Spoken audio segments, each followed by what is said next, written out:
संपूर्ण उत्सव अभिराजित है। यहाँ श्री वाल्मीकि जी ने कोई खास बाल लीलाओं का अनुमोदन अवस्थित नहीं किया है। मानस में उसकी विशेषता शायद प्राप्त हो, पर यहाँ पर कोई खास प्राप्त नहीं है। बस श्री रघुनाथ बाल्यकाल से ही अत्यंत गंभीर हैं।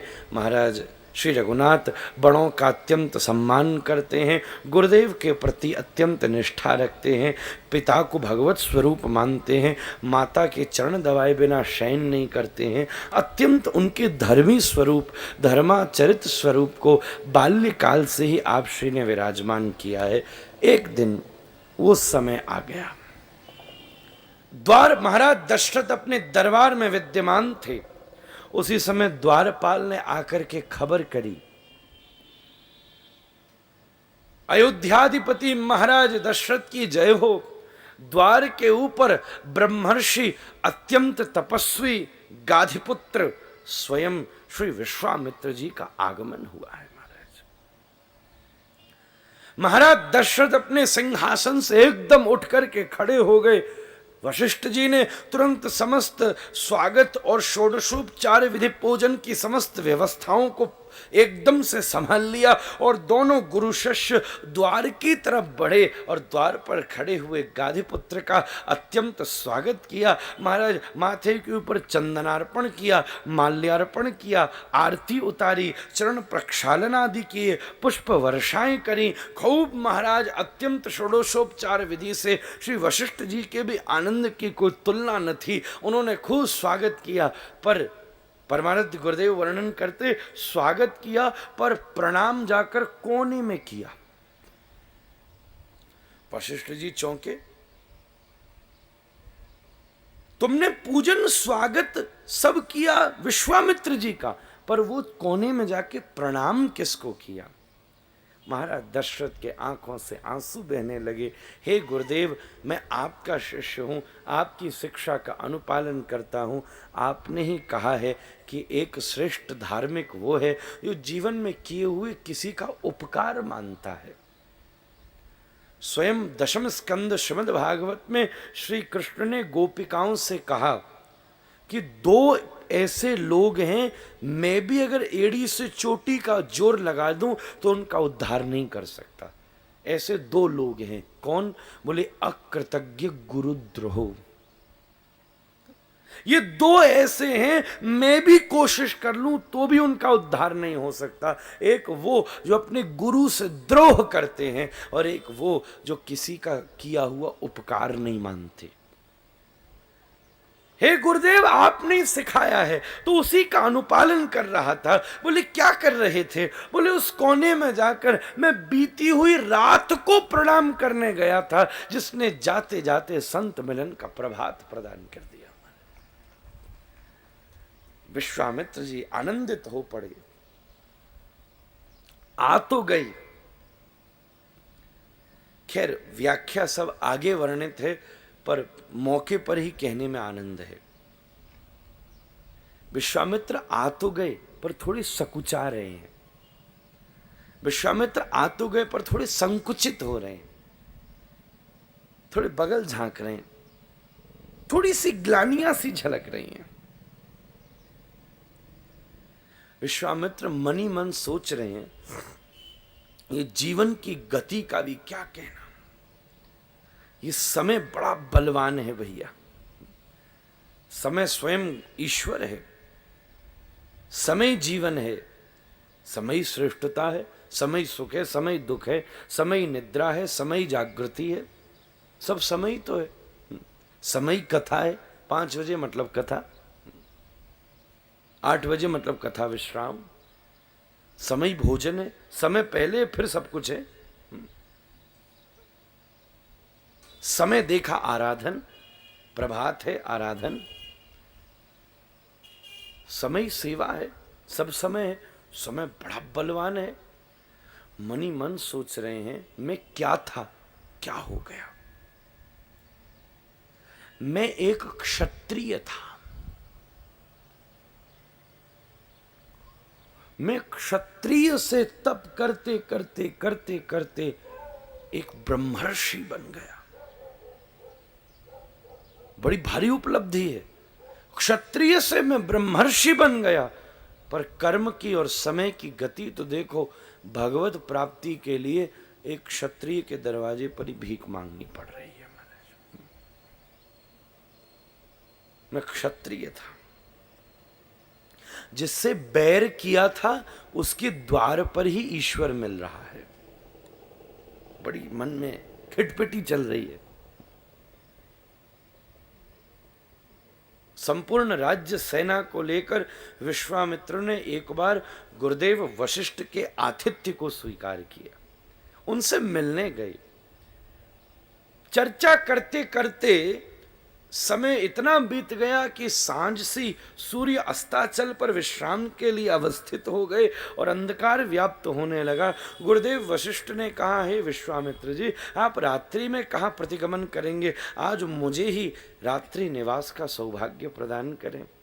विश्वामित्र जी ने कह दिया, हाँ, पर आप निवृत्ति परायण महात्मा, मैं राजा, मेरी इतनी बड़ी प्रजा, कैसे आप व्यवस्था करेंगे। बोले, आप चिंता मत करें,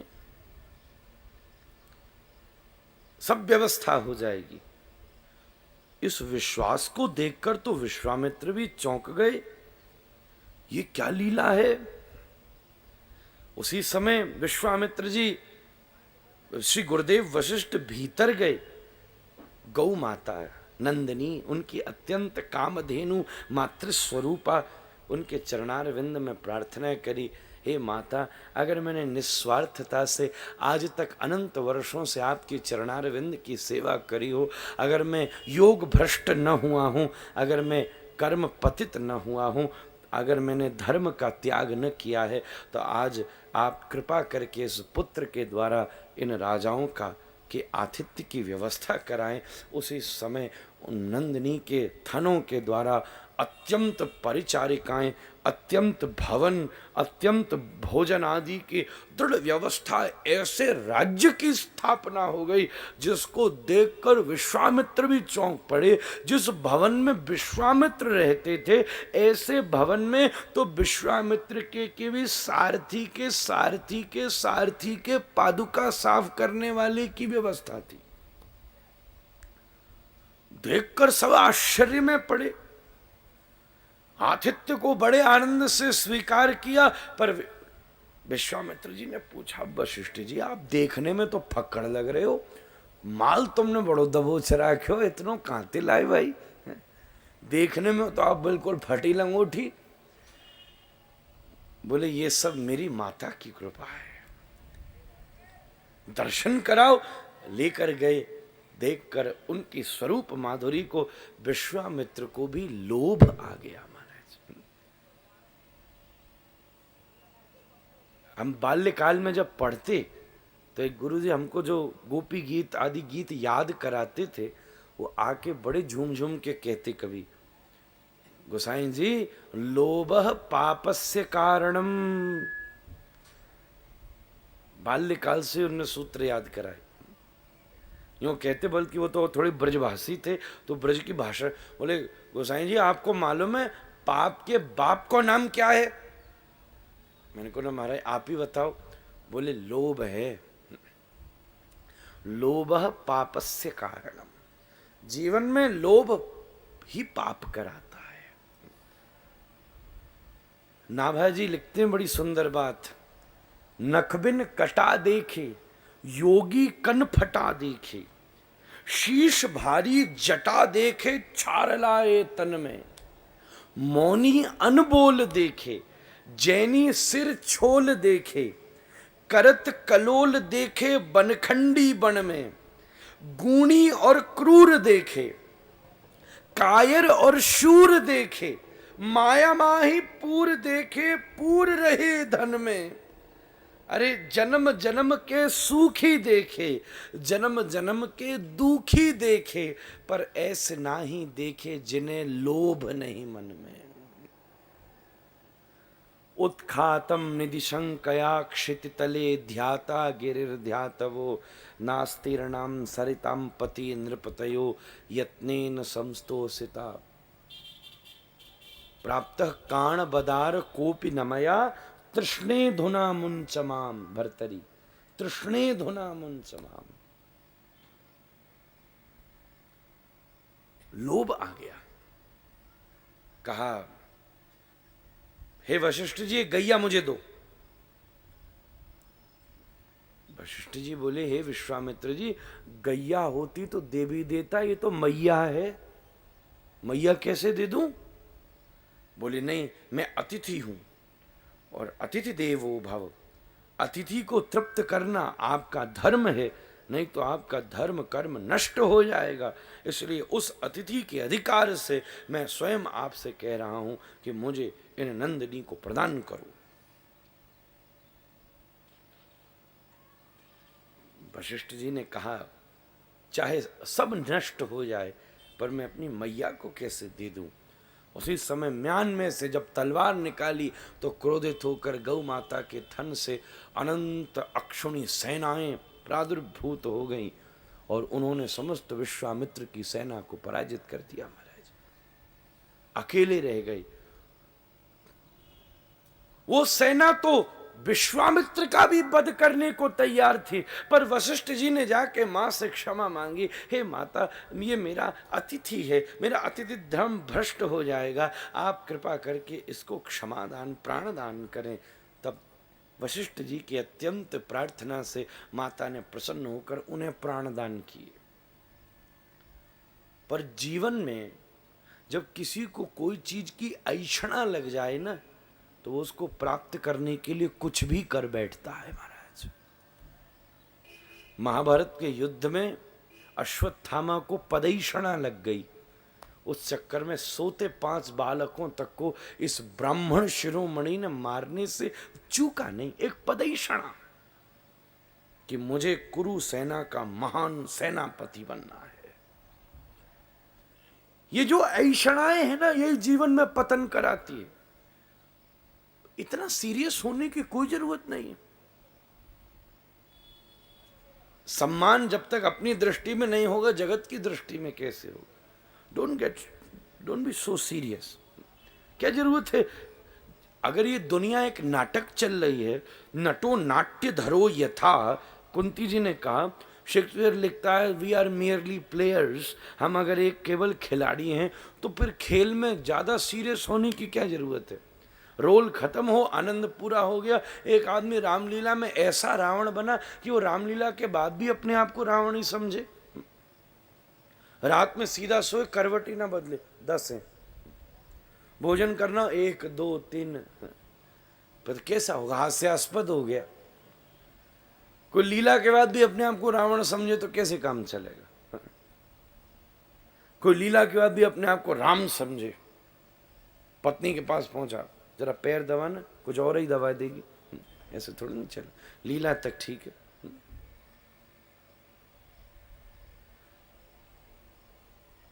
विश्वामित्र ने धुरी बना ली, अनंत वर्षों का तप किया, गायत्री को उत्पन्न किया।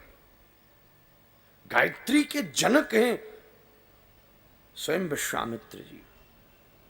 विश्वामित्र जी ने सिद्ध किया गायत्री, गायत्री जी प्रकट हो गई, उसकी उत्पन्नता प्रदान करी। कहा, आप हमको ब्रह्मर्षि बनाइए। गायत्री जी ने कहा, नहीं, राजर्षि हो लो। राजा थे, क्षत्रिय थे, राजर्षि हो जाओगे, ब्रह्मर्षि बनाना मेरी हिम्मत नहीं है। तो उस समय विश्वामित्र जी ने श्राप प्रदान किया।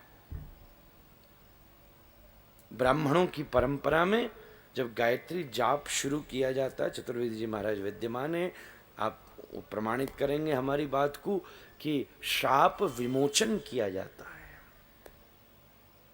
विश्वामित्र के श्राप विमोचन के बिना उसके जाप की आज्ञा नहीं।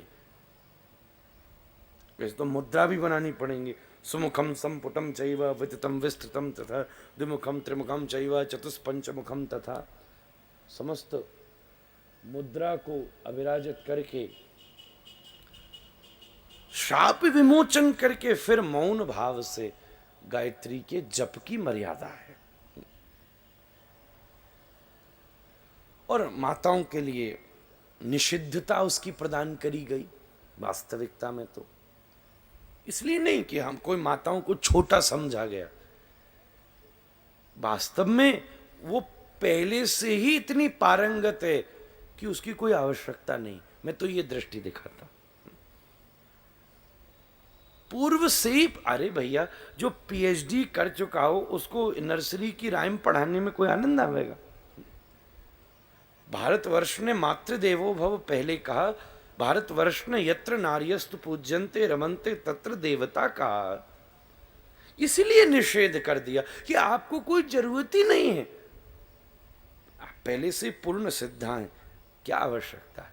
इसमें अधो दृष्टि नहीं है, इसमें ऊर्ध्व दृष्टि है, इसलिए उसका निषेध कर दिया गया।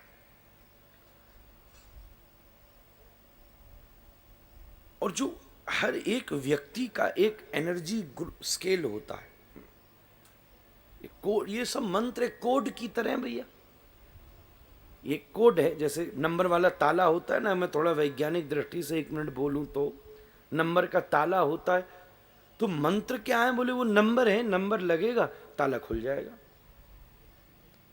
तो कोड और ये जो मंत्र जो है ये समस्त कोड की तरह है। इसमें कई लोग हमसे मंत्र का अर्थ पूछते हैं, तो मंत्र के कोई बहुत खास अर्थ नहीं होते। मंत्र का क्या खास अर्थ है? सीधा सीधा सा। अब ओम नमो भगवते वासुदेवाय एक मंत्र है, इसका क्या अर्थ बताए? अनंत अर्थ बताए जा सकते। गायत्री का अर्थ बताया जाए, सीधा सीधा सा अर्थ है। मृत्युंजय का अर्थ बताया जाए, सीधा से। अब महामंत्र हरे कृष्ण का क्या अर्थ बता? हरे कृष्ण कृष्ण कृष्ण हरे हरे, राधे कृष्ण कृष्ण कृष्ण राधे राधे। अब इस पे आप अपनी संप्रदाय से दिग्दृष्टि करना चाहो तो कितना भी कर लो।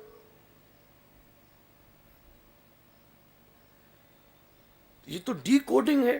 तो हर एक व्यक्ति का एक एनर्जी स्केल है, एक ऑरा है, तो मंत्र उस पर सूट करना चाहिए। दवाई सारी अच्छी है, पर कौन सी दवाई किसके लिए है, ये बात है। तो इसलिए कुछ मंत्रों का निषेध कर दिया गया, श्राप प्रदान किया। यज्ञोपवीत दीक्षा लेनी पड़ेगी सबसे पहले। ब्रह्म गायत्री की जब तक दीक्षा नहीं ली तब तक उसका आचरण ही, उसका जप ही कोई फलकारी नहीं है। आप दवाई लेकर के विदेश जाओ, प्रिस्क्रिप्शन नहीं दिखाओगे तो आपकी दवाई घुसने नहीं देंगे, डस्टबिन में डाल देंगे कस्टम और इमिग्रेशंस और एयरपोर्ट्स के ऊपर। जब तक दीक्षित नहीं होगा मंत्र तब तक वो सिद्ध नहीं हो पाए। एक प्रोसेस, एक प्रक्रिया है, एक नियमों की अपनी निजी प्रक्रिया है। पर समस्या ये है कि हम अपने सामान्य जीवन में प्रबुद्ध दिखने के लिए कितने भी नियमों का पालन कर सकते हैं, पर धर्म में हमको अत्यंत स्वच्छंदता चाहिए। एक आदमी मुझसे बोला अभी, मैं थोड़े दिन पहले, बोले क्या रिचुअल्स हैं, क्या ये करो, क्या ये नहीं करो। आश्चर्य की बात थी कि मेरे साथ फ्लाइट में ही था। मैंने कहा जब ये फ्लाइट टेक ऑफ करी ना, तब यहाँ पे भी कुछ रिचुअल्स बताए थे। बेल्ट लगाओ, सीधे बैठो, चाहे तुझे कितनी भी तेज बाथरूम जाना हो, पर जब तक फ्लाइट का वो साइन खत्म नहीं होगा तुझे जाने नहीं देंगे। अब अगर इसको रिचुअल बोलेगा तो फिर ये तो तेरे हित के लिए है। भाई फोन बंद कर ले, चालू पड़ेगा तो सबरे जितने बैठे हैं सभी परलोक सुधार जाएंगे। हर एक नियम कायदे की स्थिति जमी है। खैर, विश्वामित्र जी ने गायत्री जी को अवस्थित किया, परंतु वो भी ब्रह्मर्षि न बना पाई। शिव प्रकट हुए, इतना तप किया। उन्होंने कहा मैं राजर्षि बनाता हूं। बोले ब्रह्मर्षि कैसे बनूंगा ये बताओ फिर। बोले अगर वशिष्ठ कह दें तो बन सकता है। विश्वामित्र कहें वो क्यों कहेगा भाई, उससे तो लड़ाई दंगा करके आ रहा हूं, वो तो कभी नहीं कह रिया कि बनो। फिर दोबारा तप किया, स्वयं ब्रह्मा जी को प्रकट कर दिया। ब्रह्मा जी ने कहा मैं राजर्षि बनाता हूं, तुम राजर्षि आज से। ब्रह्मर्षि कैसे बनूंगा? बोले वशिष्ठ कह दें तो बन जाओगे, मैं भी मान दूंगा। कोई करने को तैयार नहीं। इतनी ज्यादा ऐषणा जन्म ले गई। उनने कहा ये सारी आफत की जड़ वशिष्ठ है, इसी को खत्म करो तो सब झंझट ही खत्म हो जाएगा। तब रात में एक दिन गुपचुप हाथ में खंजर लेकर के और विश्वामित्र जी वशिष्ठ की हत्या के लिए उनकी कुटिया में जा रहे थे। आज ये सब याद करने और मन में ग्लानि हो रही है। हाथ में खंजर लिए जा रहे थे तो श्री गुरुदेव वशिष्ठ अपनी पत्नी अरुंधति के साथ कुटिया में विराजमान थे। दोनों रात्रि के एकांत के समय दोनों पति और पत्नी साथ बैठकर रात्रि में अपनी चर्चाओं में अवस्थित थे। एक सुदृढ़ पति पत्नी का संबंध वही है जहां प्रतिदिन कुछ न कुछ देर के लिए संवाद है, क्योंकि विवाद तो 23 घंटे चलता ही है। कुछ देर संवाद है तो वो गृहस्थ बड़ा सुदृढ़ रहेगा। दोनों बैठकर संवाद कर रहे थे। उसी समय अरुंधति जी ने पूछा, आहा स्वामी देखो आज रात्रि कैसी अद्भुत चांदनी छिटक रही है। वशिष्ठ जी बोले, हाँ देवी, आज की चांदनी ऐसे ही छिटक रही है जैसे आजकल विश्वामित्र के तप की कीर्ति छिटक रही है। महाराज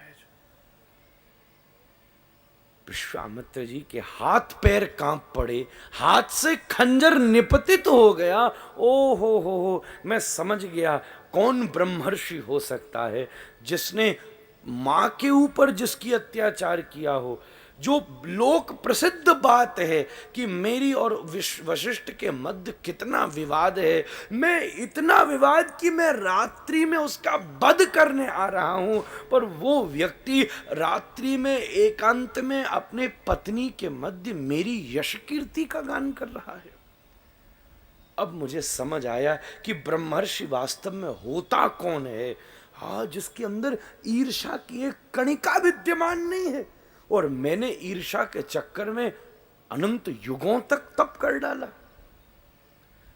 खंजर फेंक कर भागे विश्वामित्र वशिष्ठ जी के चरणों में लेट गए। मुझे क्षमा करो ब्रह्मर्षि, मुझे क्षमा करो। वशिष्ठ जी बोले, क्या कर रहे हो, क्या कर रहे हो विश्वामित्र जी? ब्रह्मर्षि को किसी को प्रणाम नहीं करना चाहिए, वो करेगा तो उसकी आयु नष्ट हो जाएगी। आप खड़े होइए ब्रह्मर्षि, खड़े होइए। उसी समय ब्रह्मा जी प्रकट हो गए, शिव प्रकट हो गए, स्वयं गायत्री प्रकट हो गई। तीनों ने कहा, आज आपको वशिष्ठ जी ने ब्रह्मर्षि कह दिया तो हम आपको ब्रह्मर्षि घोषित करते हैं। ये सारा प्रसंग आत्मग्लानि से ग्रसित होकर वाल्मीकि रामायण में बाद में श्री विश्वामित्र जी ने स्वयं श्री रघुनाथ को सुनाया है। मन में चिंता चल रही है, ओहो कैसी काल की परिस्थिति है जिससे बैर रखा और क्षत्रिय से मैं ब्रह्मर्षि बना, पर भगवान का टेढ़ापन भी देखो, वो पैदा क्षत्रिय के घर में ही हो गए। भगवान से मिलने के लिए क्षत्रिय के आगे हाथ फैलाऊंगा, बताओ। मैं खुद ही क्षत्रिय था, अब उन्हीं के आगे हाथ फैलाऊंगा। महाराज अति मंगल में भाव से श्री विश्वामित्र जी अभिराजित हुए। श्री दशरथ जी ने खूब अभिवादन किया, स्वागत किया। आज मेरी कुल कीर्ति खानदान का अनंत अनंत पुण्यों का सुफल है जो आज आप यहाँ पधारे हैं। आप आज्ञा प्रदान करें, मैं आपकी क्या सेवा में अवस्थित हूँ, मैं क्या सेवा करूँ। जब इस प्रकार का भाव रखा तो अब विषय खींचने से कोई लाभ नहीं, तो विश्वामित्र जी ने स्पष्ट रूप से कहा कि मैं एक विश्व शांति यज्ञ कर रहा हूं, एक ऐसा यज्ञ कर रहा हूं जिससे समस्त जगत में शांति और समृद्धि विद्यमान हो। जो विश्व का मित्र है वही विश्व की शांति का विचार कर सकता है। जो केवल कुछ का मित्र है वो विश्व की बात नहीं कर सकता। विश्वामित्र विश्व शांति यज्ञ कर रहा है। जो स्वार्थ का मित्र है, जो काम का मित्र है, वो विश्व शांति की बात कर ही नहीं सकता। आहा, बड़ी सुंदर बात है, मैं उसके लिए समस्त पूर्ण रूप से आपका सहयोग दूंगा। विश्व शांति। विश्वामित्र जी ने कहा, पर उस यज्ञ का एक नियम है। क्या? कि मैं उसमें क्रोध नहीं कर सकता। बात स्पष्ट है। जिस वस्तु को करने के लिए जो कार्य शांति के लिए किया जा रहा है, तो वो कार्य भी तो शांति से होगा। तर्क संगत बात है। कोई गुस्सा होकर शांति स्थापित कर पाया है क्या? क्रोध से होने वाली शांति एक बहुत बड़ी अशांति की सूचना है। भय से व्याप्त शांति एक बहुत बड़े अट्टहास की सूचना है। वो शांति तो गंभीर होती है, उस पर तो विचार कर लेना चाहिए। शास्त्र में वर्णित है, प्रलय से पहले भी समाज में, दुनिया में एक विशेष शांति व्याप्त हो जाती है। जब मुझे शांति व्याप्त करनी है तो मैं ही क्रोध कैसे करूं? तो क्रोध की क्या आवश्यकता है? बोले शांति स्थापित हो गई तो सबसे पहले असुर नष्ट होंगे।